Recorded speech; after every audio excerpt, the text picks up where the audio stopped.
देखिए, उन्होंने इस बात को कहा है, उस चीज़ का सम्मान है, हमारे पिता हैं, बड़े हैं, ये उनका प्यार है मेरे लिए।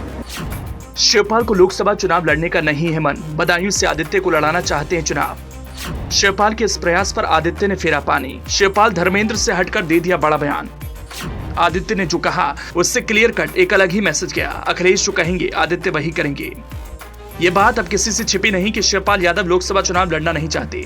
अपनी जगह वो अपने बेटे आदित्य यादव को बदायूं से चुनाव लड़ाना चाहते हैं। परिवार में मतभेद न हो, इसके लिए शिवपाल ने धर्मेंद्र यादव की हामी भी भरवा ली, जिससे सियासी गलियारों में ये मैसेज न जाए। धर्मेंद्र नाराज हैं। बदायूं में उनकी जगह आदित्य यादव को टिकट मिलने से दुखी हैं। लेकिन यही बात जब आदित्य यादव से पूछी गई तो उन्होंने जो जवाब दिया उससे साफ लगा कि उनके लिए चुनाव लड़ना जरूरी नहीं, बल्कि सपा अध्यक्ष अखिलेश यादव की इस लड़ाई में साथ देना जरूरी है।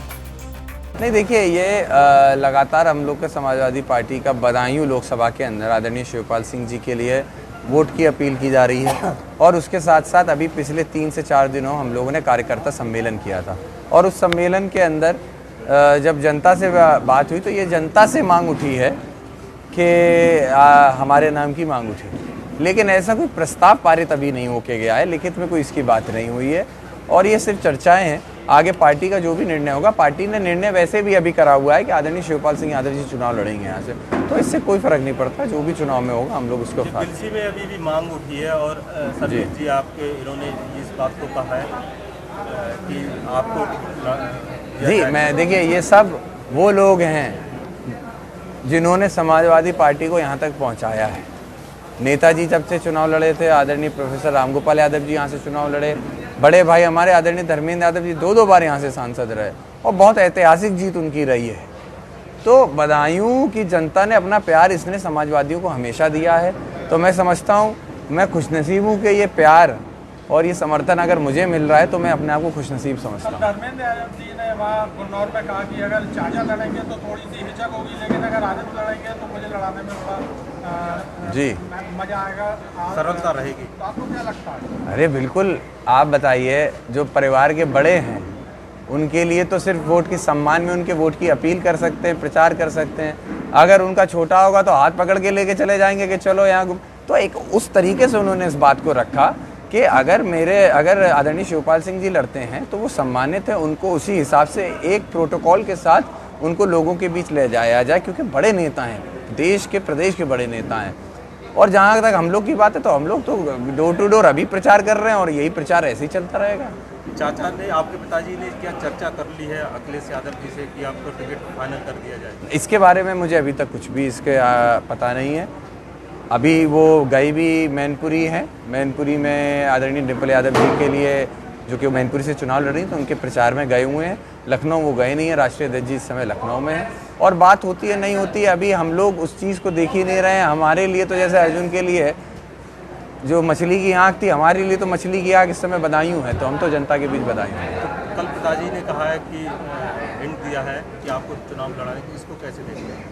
देखिए, उन्होंने इस बात को कहा है, उस चीज़ का सम्मान है, हमारे पिता हैं, बड़े हैं, ये उनका प्यार है मेरे लिए।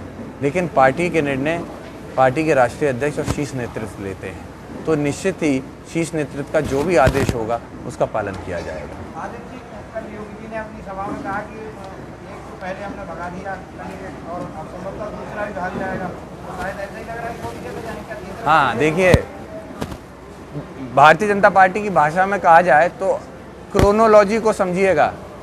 मैनपुरी का उपचुनाव हुआ, वहाँ मुख्यमंत्री जी गए, मंच से बोला कि यहाँ तो इनको हरा के रहेंगे, मैनपुरी से ख़त्म इनका जो भी था, गढ़ बता सब कहा।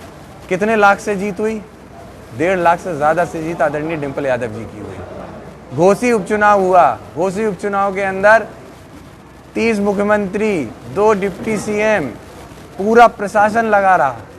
10-12 दिन पहले आदरणीय शिवपाल सिंह जी गए, और उनके साथ साथ समाजवादी पार्टी का जो पूरा नेतृत्व है वो वहाँ पहुँचा, और उसने वहाँ पे घोसी में एक बार फिर समाजवादी का झंडा गाड़ के दिखाया। तो आप क्रोनोलॉजी समझ लीजिए कि आने वाले समय में बदायूं में क्या होने वाला है। कोई भाग के यहाँ से नहीं जाने वाला, यहाँ पे अगर रहेगी तो समाजवादी पार्टी रहेगी। गठबंधन कितनी सीटें यूपी में जीतेगा? इंडिया गठबंधन आने वाले समय में मैं समझता हूँ मोर देन 60 सीट्स जीतने जा रहा है। हम कोई ऐसी बात नहीं कहते कि बहुत एक्सट्रीम उसमें चले जाएं, लेकिन धरातल पे अगर उतर के देखेंगे तो आने वाले समय में एक बहुत बड़ा नंबर, एक बहुत बड़े डिजिट के साथ समाजवादी पार्टी आगे बढ़ने जा रही है और भारतीय जनता पार्टी एक बार फिर पीछे होने जा रही है। आदित्य कह रहे हैं उनके पिता ने उनके लिए जो कुछ भी कहा वो उसका सम्मान करते हैं, लेकिन पार्टी का फैसला तो सपा अध्यक्ष अखिलेश यादव और शीर्ष नेतृत्व ही लेंगे।